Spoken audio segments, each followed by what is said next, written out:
How's it going, you guys, and welcome to Mornin Club.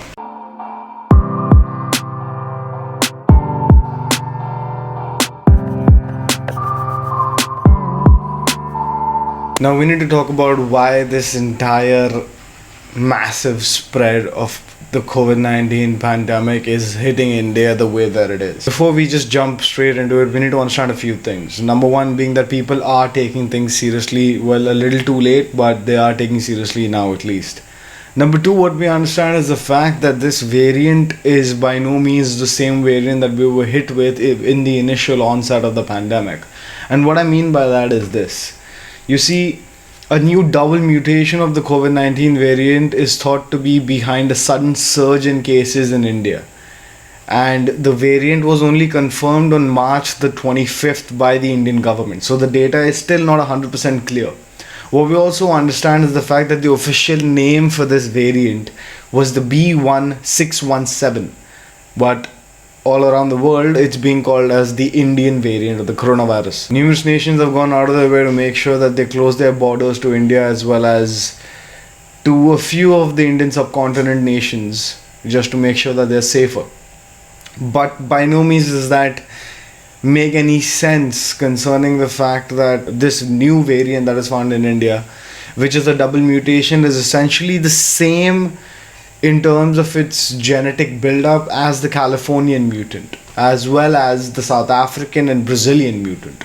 You see, it was all one virus, and that one virus mutated just like every single virus does. This is by no means something that is standalone with the coronavirus. Every single virus mutates, and every single virus has its own ordeals in place. What we understand today is the fact that this mutation of this said virus was, well, entirely oriented towards where it originally came from, in terms of where it evolved first, and then it moved on to an all new place in the world and evolved again. And by the time it hit India, people in India had gotten so complacent about the fact that the pandemic is almost done, we're going to be over it, we're off the other side.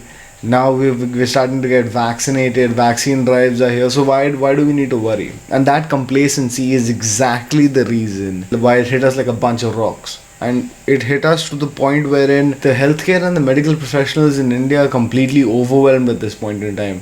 I'm sure that a lot of you have heard about the entire ordeal that's happening in Delhi, where the nation's capital is completely overwhelmed with the coronavirus cases. People are dying on the footpaths.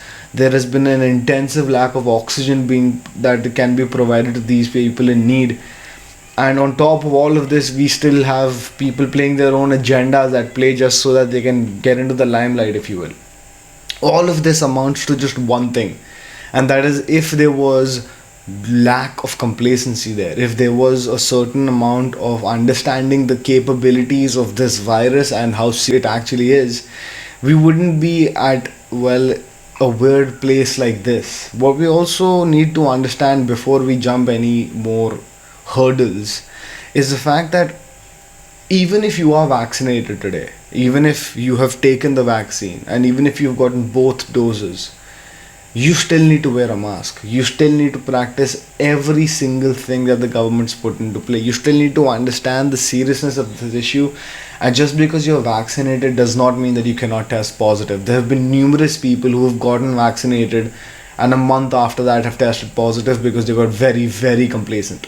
You see, the vaccine is supposed to help you build your immunity towards the virus. It's not just supposed to give you a magical shield around you that the virus is just going to bounce off of. This isn't science fiction, people.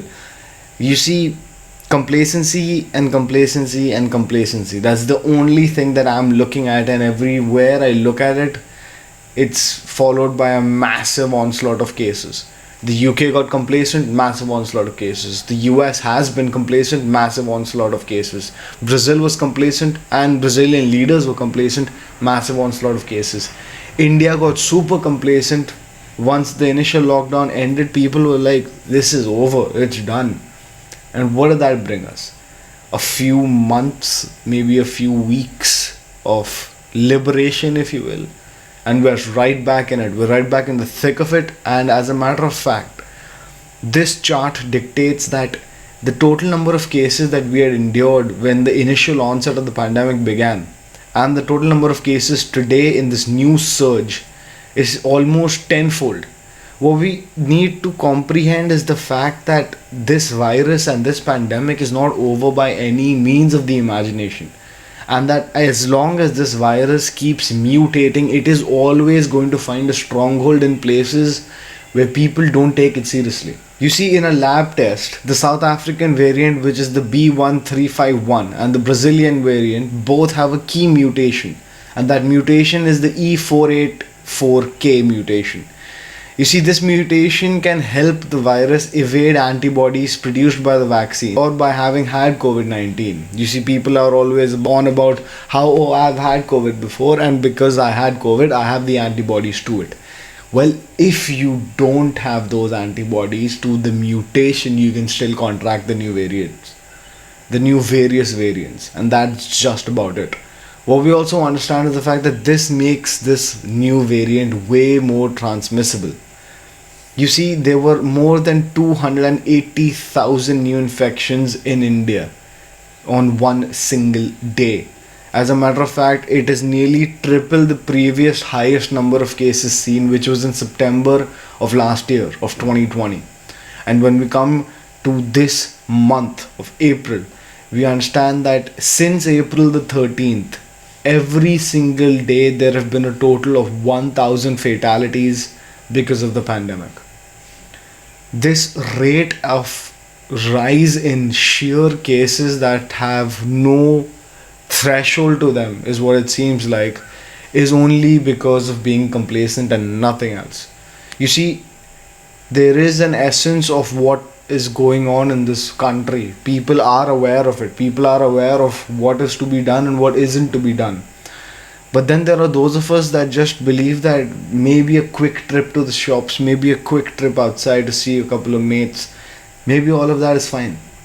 And it is that very moment where you get complacent, and it is that very moment where you might contract something. And even if you are asymptomatic, consider those that aren't. Consider those that don't have an immune system that can just battle through things, and consider those that are going to be facing the blunt of this issue.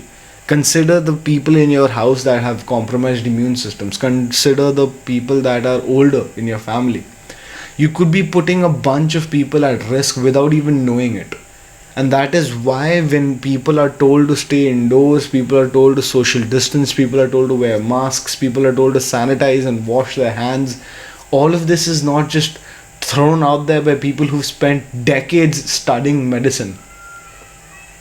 What we need to understand, and what we for some reason fail to understand today more than ever before, is the fact that not just being complacent is going to help us at this point in time, but taking the right initiatives is going to also be one of the dictating factors of whether we are going to actually be able to curb this pandemic or not.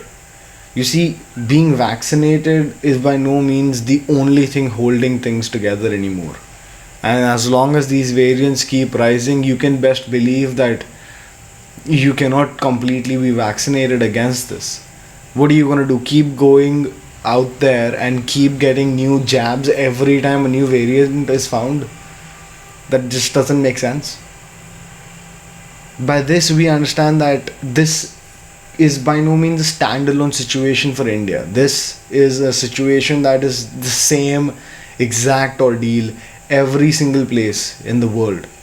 We saw that a new case popped up on Mount Everest. Someone tested positive on Mount Everest. There is absolutely no corner of this earth that is remaining, that is just intact and completely, well, free of COVID at this point in time. Antarctica is compromised. Mount Everest is compromised. The most isolated places in the world are compromised. Iceland, being the tiniest country, is compromised. Island nations are compromised. A pandemic is exactly that, people. It spreads like wildfire, just that it doesn't need any fuel apart from human beings being the fuel. And human beings are prevalent wherever you might dictate us to be. Amongst this, we've seen massive tensions rising on numerous border fronts and numerous chaos theories being thrown left, right, and center, but none of that holds any water. The only thing you need to understand is don't get complacent. Take the right steps that need to be taken at this point in time. Spread the word. Tell people about the facts of this issue. Don't spread in misinformation.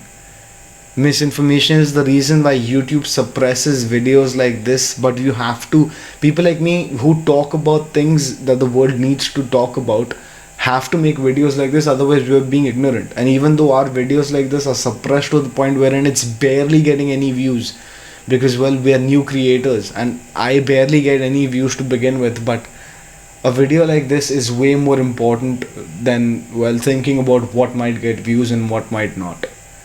I hope that you guys understand the severity of this issue. I hope you guys, no matter what spectrum that you're watching this on, understand that you have to be serious.